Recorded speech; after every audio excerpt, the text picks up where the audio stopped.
আমি আপনাদের মাঝে আরও একটা নতুন রেসিপি নিয়ে চলে আসছি। এই যে ভর্তা দেখছেন, কি বুঝলেন? আজকে আমি ফুলকো ফুলকো চিতই পিঠা বানাবো। তার জন্য প্রথমে চালের গুঁড়ো করে নিয়েছি, আর একদম পুরো প্রণালীটা আপনাদের সাথে শেয়ার করব, যাতে সুন্দর ফুলকো ফুলকো চিতই পিঠা সবাই এভাবে বানাতে পারি।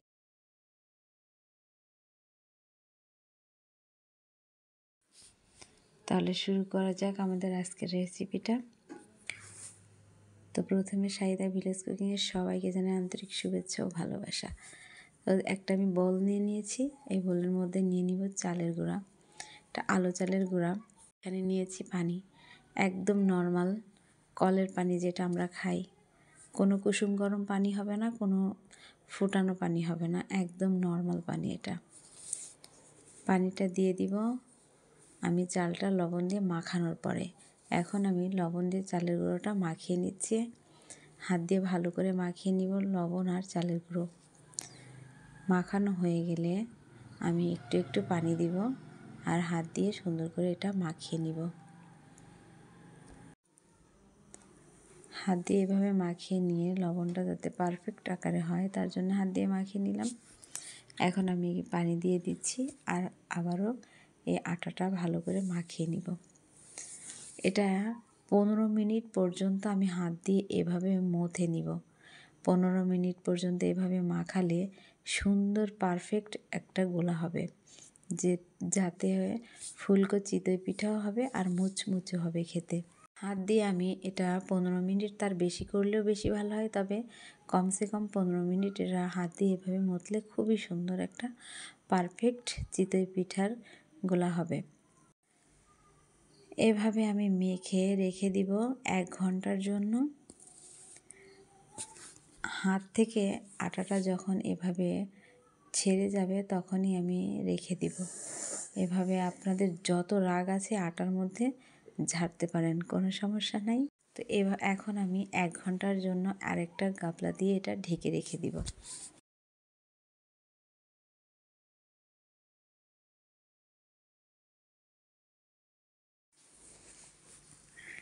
এদিকে আমি ভর্তা বানানোর জন্য শুটকি, সরিষা সব কিছু নিয়ে নিয়েছি। শুটকিটা হালকা খোলায় টেলে নিয়েছি, শুকনো মরিচের ভর্তা বানাবো, সরিষা ভর্তা, আর নিয়েছি 3টা ভর্তা বানিয়ে নিলাম। এখন আমি 1 ঘন্টা পরে চলে আসলাম আটাটার কাছে।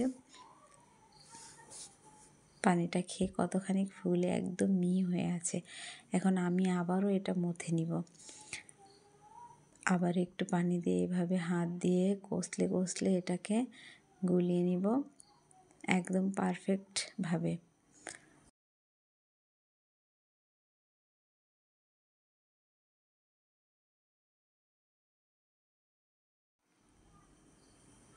এখানে পরিমাণ মতো পানি দিয়ে নিলাম, আর গোলাটা এরকম হবে না পাতলা না ঘন, তাহলে পারফেক্ট হবে। বেশি ঘন হয়ে গেলে পিঠাটা ভালো লাগবে না, পাতলা হয়ে গেলেও ভালো লাগবে না।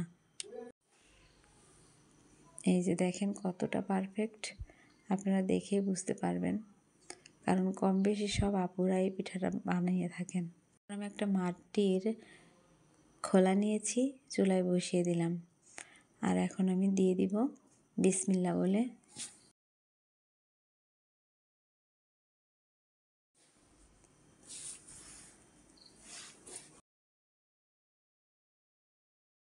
দিয়ে দিলাম একটা পিঠা, এখন দিয়ে আমি ঢেকে দিব কিছুক্ষণের জন্য।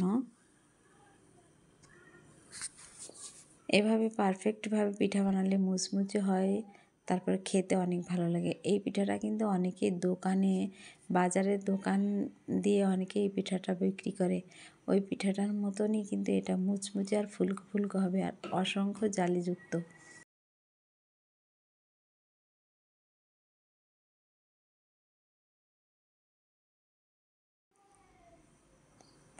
অনায়াসে পিঠাটা উঠে গেল। মাশাআল্লাহ, অনেক সুন্দর হয়েছে পিঠা। এবার ভর্তা দিয়ে এই পিঠা সন্ধ্যা বা সকালে খেতে কিন্তু অসাধারণ লাগে। আর আপনাদের ভালো লাগলে অবশ্যই বাসায় ট্রাই করবেন, আমার জন্য দোয়া করবেন। আল্লাহ হাফেজ।